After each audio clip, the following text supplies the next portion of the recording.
Le jour du Seigneur se poursuit avec nos invités. Cette année, l'Église de France fête les 40 ans de son service pour les relations avec l'islam. L'occasion de faire le point sur le dialogue entre chrétiens et musulmans. Quels sont les enjeux de ce dialogue pour les croyants catholiques et musulmans? On en parle ce matin avec mes deux invités qui viennent tous les deux de Marseille où le dialogue islamo-chrétien est une réalité.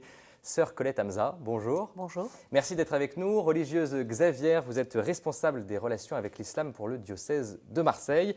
Et puis avec nous également sur ce plateau, Abdel-Salam Swiki, bonjour. Bonjour. Merci d'être avec nous. Vous êtes quant à vous l'imam d'une mosquée des quartiers nord de Marseille. Alors on précise que les quartiers nord de Marseille, ce sont les quartiers populaires de la cité phocéenne. Alors tous les deux, vous vous connaissez bien. C'est pas un hasard si vous êtes là ensemble sur ce plateau, puisque vous participez à des rencontres entre religieux chrétiens et musulmans régulièrement à Marseille. Quel est l'enjeu de ces rencontres et comment ça se passe? Sœur Colette, peut-être, pour commencer. Alors, ce groupe a démarré d'abord il y a 3 ans environ, je crois, À peu près. à l'initiative du père Étienne Renaud, que je veux citer aujourd'hui puisqu'il nous a quittés le 20 juin dernier, brutalement, donc qui était responsable avec moi des relations avec les musulmans sur Marseille. Et c'est un groupe qui réunit des imams, Alors, il réunit des prêtres, des religieuses. des imams, moi-même en tant que religieuse, et puis comme je ne voulais pas représenter à moi seule 50% de l'humanité, j'ai demandé à nos frères musulmans de venir avec des femmes musulmanes. Donc il y a eu 2 femmes qui sont venues, puis actuellement il y a une femme musulmane qui participe à ce groupe. Abdel-Salam Swiki, de quoi vous parlez pendant ces rencontres? De pas mal de choses, depuis les éléments du dogme, les plus intangibles, et on a réussi à les surpasser avec tact et avec courtoisie et élégance. Ensuite, des éléments de culte, on essaie Mais par exemple, un exemple. d'avoir des regards croisés. Par exemple, la prière chez les musulmans et chez les chrétiens, justement. Ça a été fait par le défunt, notre ami Étienne Renaud, la prière. Voilà, et chaque fois, on donne la parole à une personne de la partie chrétienne, et une personne de la partie musulmane. Pourquoi Voilà. vous avez choisi, tous les deux, je vous pose la question à tous les deux, de vous engager dans ce dialogue islamo-chrétien, sœur Colette? Moi j'ai l'habitude de dire qu'il a fallu que je pratique le dialogue entre Colette et Hamza, puisque à l'origine, Hamza, c'est votre nom de famille. Hamza est mon nom de famille, donc mon père était d'origine musulmane algérien et ma mère catholique. Voilà. Mais je suis tombée dans les fonds baptismaux à l'âge de 5 jours, donc voilà, j'ai grandi dans l'église, mais c'est vrai que ça m'a paru toujours important, ça m'a toujours questionné cette double culture, même si je n'ai pas tout à fait la culture musulmane, et d'être un pont, pour moi c'est aussi une vocation, d'être un pont entre ces 2 cultures, et en même temps ça répond aussi à la vocation de la Xavière, qui est de rejoindre ceux qui sont le plus loin de l'Église. Pour vous, avant de voir le premier reportage, Abdel-Salam Swiki, est-ce que c'est une nécessité ce dialogue aujourd'hui islamo-chrétien? C'est une nécessité pour favoriser un vivre ensemble, pour faire une société ensemble, de l'une, et c'est une obligation pour moi, religieuse. Je le faisais déjà avant d'arriver en France. Puisque vous êtes d'origine algérienne. Exactement. Très récemment, je suis allé revisiter l'évêque de Constantine, et il a réussi à trouver une carte d'adhésion d'il y a 25 ans. J'étais très jeune à l'époque, et donc je photocopiais tous les ouvrages de l'époque, combien même je vivais dans une société majoritairement musulmane, et donc la nécessité s'est fait sentir davantage quand je suis arrivé ici. En France, voilà. à Marseille. Alors, c'est le Concile Vatican II, il y a 50 ans, qui a profondément renouvelé le dialogue entre l'Église et les autres religions, et notamment l'islam. En France, où vit la plus importante communauté musulmane d'Europe, comment se déroule le dialogue islamo-chrétien? Réponse en images avec Étienne Jacquemart.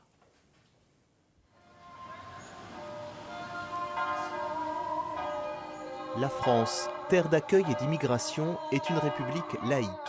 Une république qui s'est construite en repoussant, puis en cantonnant les religions à la vie privée. Au point qu'aujourd'hui, l'expression de la foi dans le débat public est très contestée. On a affaire à 2 constellations aujourd'hui. Une église catholique qui n'a plus le pouvoir d'autrefois, de moins en moins de catholiques pratiquants, de moins en moins de prêtres, De l'autre, des musulmans minoritaires et de plus en plus revendicatifs également. Et ces groupes-là minoritaires, évidemment, ne facilitent pas le dialogue entre catholiques et musulmans, entre islam et chrétiens, pour la simple et unique raison, c'est qu'on est à l'âge identitaire et que l'enjeu, ce n'est pas tant d'écouter l'autre, de l'accueillir dans sa différence, mais d'abord de s'affirmer pour se rassurer ensemble avec d'autres individus avec lesquels je partage les mêmes valeurs. Assalamu alaikum, Fouad. Wa salam wa rahmatullahi wa barakatuh. Alhamdulillah, alhamdulillah. Tout va bien, ça va, merci, tout va bien. Contre vents et marées, depuis plus de 20 ans, le père Courtaudière est l'homme du dialogue avec les musulmans dans le diocèse de Saint-Denis, un département où l'islam est devenu la première religion pratiquée. C'est pas un fleuve tranquille, étant donné qu'on a d'énormes différences les uns avec les autres. Hein. Beaucoup de chrétiens n'osent pas faire ce chemin-là. Et puis, je crois que c'est la même chose du côté des musulmans. Ce n'est pas une option. Ce n'est pas seulement réservé à ceux qui aimeraient ça. On vit ensemble. On vit ensemble dans les mêmes cités, dans les mêmes villes. Qu'est-ce qu'on partage en commun? À partir de là, on pourra se dire ce à quoi on tient. Qu'est-ce qui est le plus important dans nos vies? Et il y a beaucoup de choses en commun qui nous permettent de faire un bout de chemin ensemble. Et je crois que les questions religieuses vont venir après. Le vivre ensemble est l'une des portes d'entrée du dialogue islamo-chrétien. Mais entre la mauvaise image de l'islam, la peur de cette religion instrumentalisée à des fins politiques et l'ignorance de la révélation coranique, le dialogue reste difficile. Les catholiques voient l'islam comme la religion catholique, c'est-à-dire un seul chef, un seul droit, une seule théologie. Erreur. Il y a 5-6 traditions juridiques. Dans le soufisme, il y a 40 sensibilités, à peu près. Les chefs, il n'y a pas de chef, il n'y a pas de clergé, sauf dans le chiisme, mais il est nommé d'une certaine façon, et il est formé d'une certaine façon, et il y a des querelles, on le voit bien aujourd'hui au Moyen-Orient. Donc, là où le catholicisme se définit par un monisme de chef, par un monisme, un seul et unique droit, un monisme juridique, un monisme théologique, l'islam se définit par une galaxie, un pluralisme. Et ça ne favorise en aucun cas le dialogue, voire créer la méfiance et la défiance. Je dirais qu'il y a un frein important, c'est le fait que, et d'un côté et de l'autre, on croit qu'on possède la vérité et que l'autre est dans l'erreur. Alors si on part de ce principe, on n'a plus aucune raison de s'écouter. Il y a une réunion ce soir à 6h, hein, pour les soutiens, je crois. Vous êtes soutien aussi? Tu fais votre famille? Ben oui, puisque je viens de voir de temps en temps. Non, mais toi, tu n'es pas un bon soutien. Hein. Je suis pas un bon soutien? Pourquoi il me dit ça? Tu ne viens pas tous les jours. C'est un bon soutien. On te voit pas non, on le voit Parce que je ne suis pas là tous les jours? Oui, mais je travaille, mais je ne peux pas passer tous les jours. Mais il faut nous soutenir là. Et je fais que ça. Hein? Je n'ai aucune vérité. Je crois au Christ qui me dit « je suis la vérité ». Mais je ne possède pas la vérité. C'est Jésus-Christ qui nous possède. Moi, je ne possède rien du tout. Voilà. Et j'essaye, dans le dialogue avec les musulmans, de le dire ça et de leur dire aussi qu'eux non plus ne sont pas possesseurs davantage de la vérité.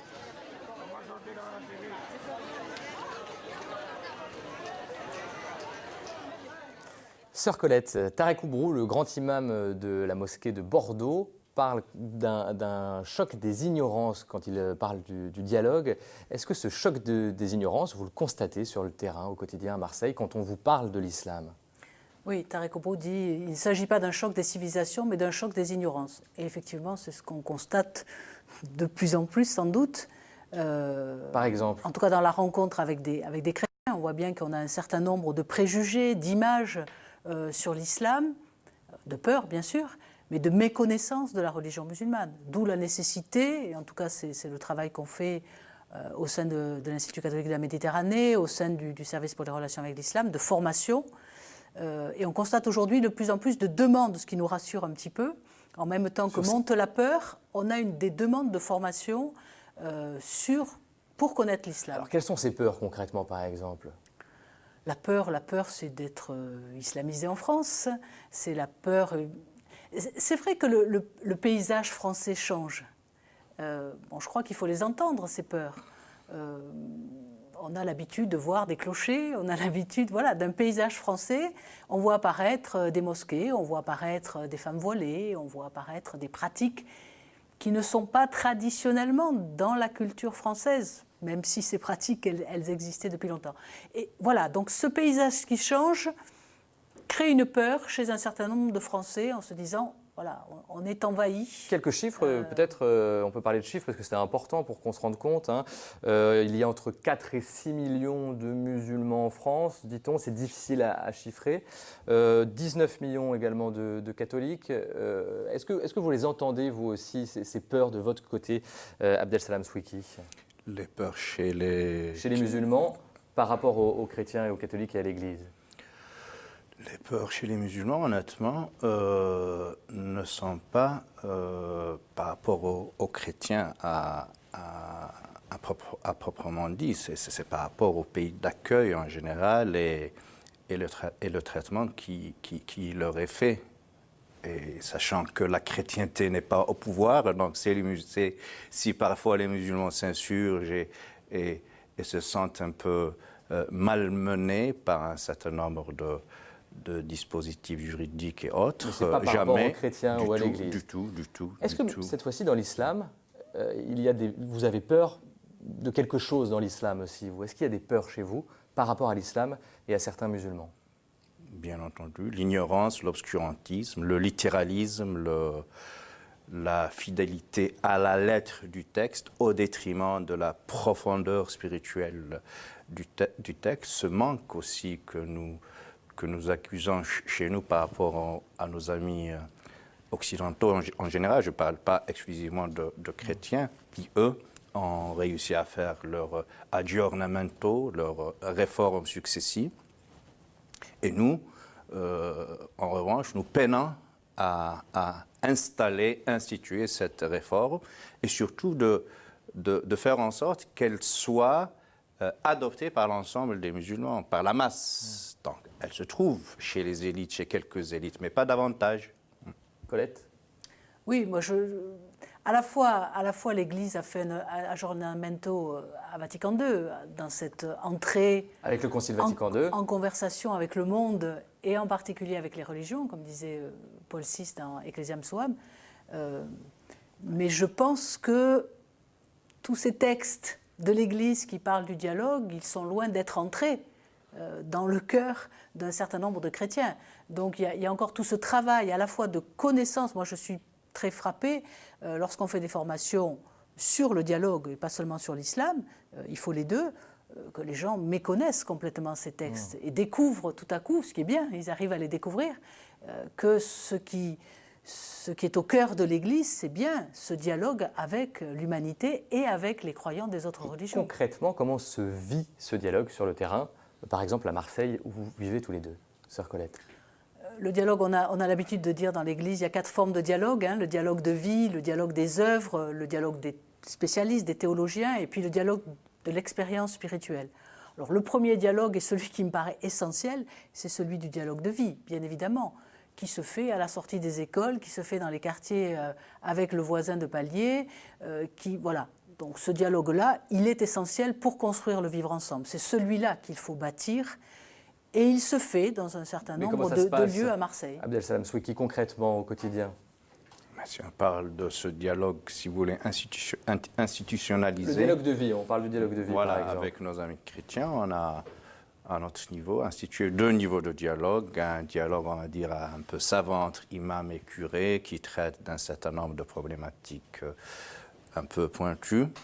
Un autre niveau, un peu plus généraliste, plus populaire. Et là, on s'ouvre à des laïcs, à des profanes, hommes et femmes, et on discute de problématiques plus terre-à-terre, plus de société. Le dialogue de vie...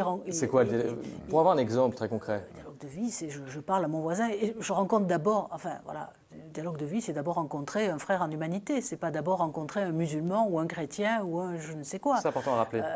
C'est ça. Quand je rencontre quelqu'un, je rencontre un homme, une femme, Et je partage avec lui les soucis du quotidien, de la vie, de la cherté de la vie, de la recherche du travail, bon voilà, des soucis pour les enfants à l'école. C'est ça le dialogue de vie. Alors on ne va pas débattre là du monothéisme ni de la Trinité, c'est la vie, c'est la vie, voilà. Alors, je vous propose maintenant d'aller à la rencontre d'un couple, Boualem et Muriel, qui vivent avec leurs enfants en région marseillaise. Lui est musulman, elle est catholique. Alors, comment vivent-ils leur foi au quotidien? On regarde ce reportage de Jérôme Tournier. Muriel et moi, on est profondément convaincus qu'on prie le même Dieu, alors de façon des fois différente, mais en tout cas le même Dieu. Boualem a 50 ans, il est musulman. Depuis 17 ans, il est marié à Muriel, catholique. Tous deux sont croyants et pratiquants, et leur différence de religion n'est pas un frein à la construction de leur vie de couple. Les valeurs pour moi entre l'islam et le catholicisme sont les mêmes, c'est-à-dire qu'on a les valeurs d'amour, des valeurs de partage, des valeurs de respect mutuel, d'accueil aussi, c'est important, de s'accueillir comme on est. Ces valeurs-là, c'est le socle de notre couple et c'est le socle de nos deux religions. Donc on s'est aperçu que finalement, ce qui faisait vraiment le quotidien, c'était des choses qu'on partageait et qu'on vivait tous les deux, de notre religion et de notre culture d'origine. Je crois très, très profondément que l'échelle des valeurs en fait, dans les deux religions est exactement la même, mais je crois aussi très profondément qu'il y a une différence entre le christianisme et l'islam. Voilà. Et par contre, cette différence n'empêche pas en fait, le vivre ensemble, n'empêche pas le respect et le vivre en paix. Au nom du respect de chacun, quand ils se sont dit oui, ils l'ont fait à la fois devant un prêtre et devant un imam. Curieux de l'autre, ils n'ont eu de cesse que de s'interroger sur leur foi réciproque. Alors, en partageant effectivement la vie et le quotidien de Boualem et la foi de Boualem, j'ai découvert que de cette religion héritée de mon éducation, j'avais des choses qui constituaient effectivement ma foi et je pense à l'incarnation, à la présence à Dieu qui a partagé notre vie au travers de Jésus. Ça, c'est des choses qui sont très importantes pour moi et j'en avais pas forcément conscience avant de rencontrer Boualem et de voir la différence finalement qui marquait nos deux religions. Moi, en fait, il y a quelque chose en fait, d'analogue en fait, qui s'est produit. En fait, quand Muriel me posait la question, finalement, pourquoi en fait, on fait ça? Quelle est la signification? Et donc, en fait, dans un premier temps, donc, il fallait que je re-questionne finalement donc, ma religion, mon éducation, pour en fait, bien comprendre finalement donc, toutes ces pratiques-là et leur signification. Pour leurs enfants, ce couple a choisi de les placer sur un pied d'égalité face aux deux religions. Ils sont baptisés et respectent les interdits alimentaires de l'islam. Sarah, Noé et Zacharia portent des prénoms bibliques appartenant aussi à la tradition musulmane et ils vont aussi bien à l'église qu'à la mosquée. On a vraiment fait le choix de leur proposer les deux religions parce qu'on pense que la foi ne s'impose pas, elle se vit, elle se partage. À eux de découvrir, de trouver leur chemin. Muriel et Boualem poussent régulièrement la porte du GEFIC, une association de foyers islamo-chrétiens. Ici, ils viennent partager leur expérience avec d'autres couples mixtes. Encadrés par un prêtre, il leur arrive aussi de prier ensemble dans les deux religions.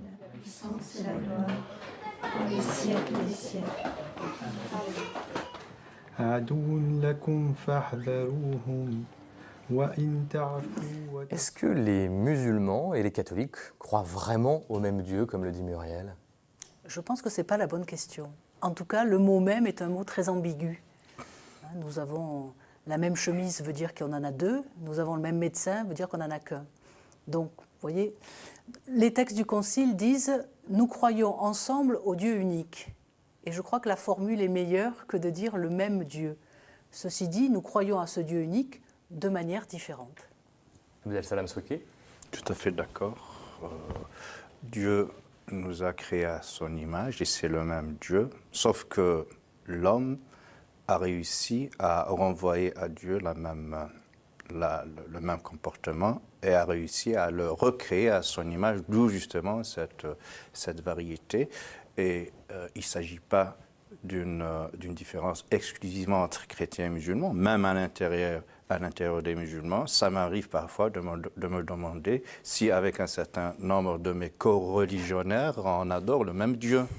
Et oui, pour les uns, c'est un Dieu punisseur qui est aux aguets, il nous guette au tournant et à la moindre erreur, il nous tombe dessus. Ce n'est pas le Dieu que j'adore, le Dieu bonté, le Dieu pardon, le Dieu miséricorde. On vient de voir Boualem et Muriel, un couple islamo-chrétien. Il y en a de plus en plus en France. C'est une réalité que vous connaissez tous les deux. Quelles difficultés pose notamment, on l'a vu dans le reportage, l'éducation religieuse des enfants? Sœur Colette. Oui, la question fondamentale qui se pose pour les couples qui viennent nous voir pour fonder un foyer islamo-chrétien, c'est la question des enfants toujours. Bon, dans quelle religion vont-ils être élevés? Bon. Donc il y a des choix très divers selon les couples. Bon, là, le choix de Muriel et Boualem est de dire on les élève dans les deux religions, on leur montre et ils feront leur choix. D'autres disent on ne fait rien, ils sont ni baptisés, et puis ils choisiront tout seuls, mais il faut bien donner des éléments de choix. Il n'y a pas un modèle pour vous? Je ne pense pas qu'il y ait un modèle. Je crois que c'est les couples, dans le dialogue qu'ils ont entre eux, qui vont construire quelque chose. Mais c'est une aventure pas simple. Mais les enfants permettent le dialogue également, Abdessalem Souiki. À mon avis, oui. Et il s'agit plus au lieu de se poser la question, quel cheminement religieux ces enfants vont-ils adopter? Moi, je pense qu'il y a, au-delà de ces deux religions, il y a la religion du consumérisme, de la société, qui les absorbe, qui les éloigne de Dieu. Moi, ce qui me préoccupe le plus, c'est surtout ça. Qu'avez-vous découvert sur votre foi, tous les deux? Sœur Colette, vous, en dialoguant avec les musulmans au quotidien à Marseille, et vous, Abdessalem Souiki, en dialoguant avec les chrétiens. Sœur Colette. La rencontre de l'autre renvoie toujours à sa propre identité et oblige toujours à creuser sa propre foi. Vous m'avez dit, la rencontre purifie ma foi en préparant l'émission. Oui, parce qu'elle m'oblige à la fois à trouver les mots de ma foi, pour pouvoir la dire à l'autre, mais de purifier aussi les mots que parfois je peux dire trop vite. Quand je dis « je crois en Dieu, Père, Fils et Saint-Esprit, je crois en la Trinité », qu'est-ce que je dis quand je dis ça? Quel est le fond quel est ce Dieu auquel je crois? Donc on est obligé, et moi il m'arrive dans la prière, et notamment en priant l'évangile de Jean, je crois que la rencontre des musulmans me fait découvrir davantage les mots de l'évangile de Jean. Et notamment sur cette révélation par le Christ du Père et de l'Esprit. Et du coup, de pouvoir dire, mais voilà, quand le musulman dit, pour moi, le Dieu, il y a un monothéisme strict, le Dieu est un, absolument, et c'est impensable d'entendre qu'il est un fils. Qu'est-ce que je dis quand je dis Jésus est fils de Dieu tous les dimanches dans le credo? Bon, voilà, donc ça purifie effectivement ma manière de croire. Et ça m'oblige à aller au fond et d'aller au fond de cette foi. Vous grandissez dans la foi, vous aussi, au contact des chrétiens, et notamment de Sœur Colette? Oui, c'est Sœur Colette et les autres frères et sœurs. Et au-delà aussi des religieux, moi je suis chercheur de cette confrontation et j'aime bien que ma foi se développe d'une manière dialectique. Parce qu'on nous accuse très souvent, nous les religieux, d'être trop crédules, niais, adhérer à toutes les superstitions. Et moi, je refuse que mon cœur soit une déchetterie où l'on entrepose des erreurs, voilà. Et donc, ma rencontre avec l'autre, justement, me fait corriger, rectifier un certain nombre d'erreurs et d'approches. Pour conclure, votre relation à Dieu vous aide à dialoguer, Sœur Colette? Ah ben oui, ma relation à Dieu, obligatoirement. Je dialogue à partir de là. Elle est fondée à la fois sur la prière, bien sûr, mais elle m'oblige, ma relation à Dieu me pousse à la rencontre de l'autre. J'ai besoin de l'altérité. Il est temps maintenant, merci à tous les deux, de retrouver Michel Cole pour sa chronique livre, pour un livre qui va sûrement vous intéresser tous les deux. On regarde ensemble.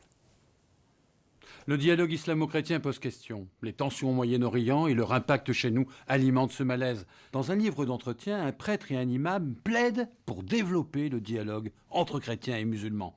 Tarek Oubrou est grand imam de Bordeaux. Christophe Roucou est prêtre de la Mission de France, responsable du service national pour les relations avec l'islam.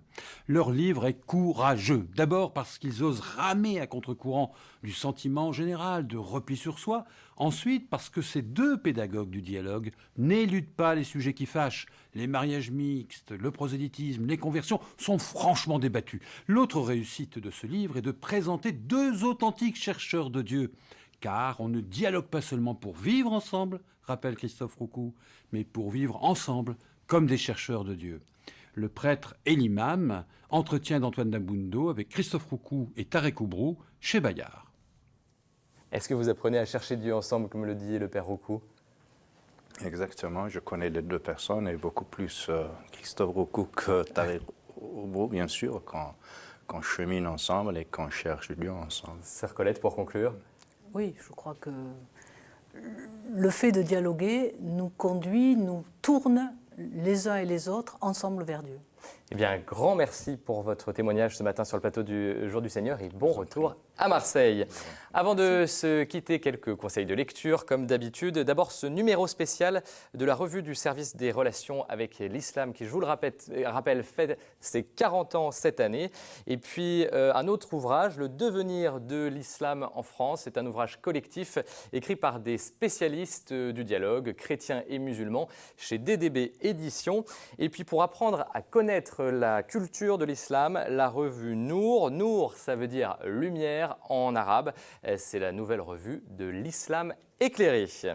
Dimanche prochain, nous parlerons de l'avenir de l'enseignement catholique avec son nouveau secrétaire général Pascal Balmand et Caroline Saliou, la présidente de l'association des parents d'élèves de l'école libre. La messe sera célébrée à Toranglières, en Haute-Savoie. D'ici là, je vous souhaite de passer un très beau dimanche et une très belle semaine à tous.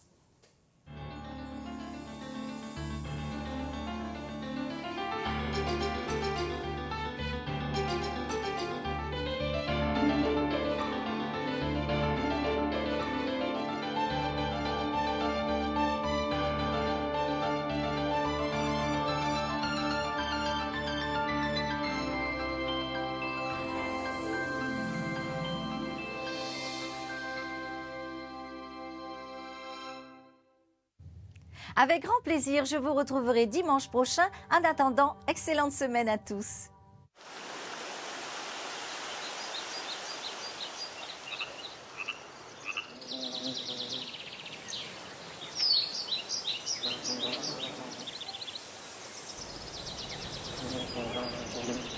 Thank you.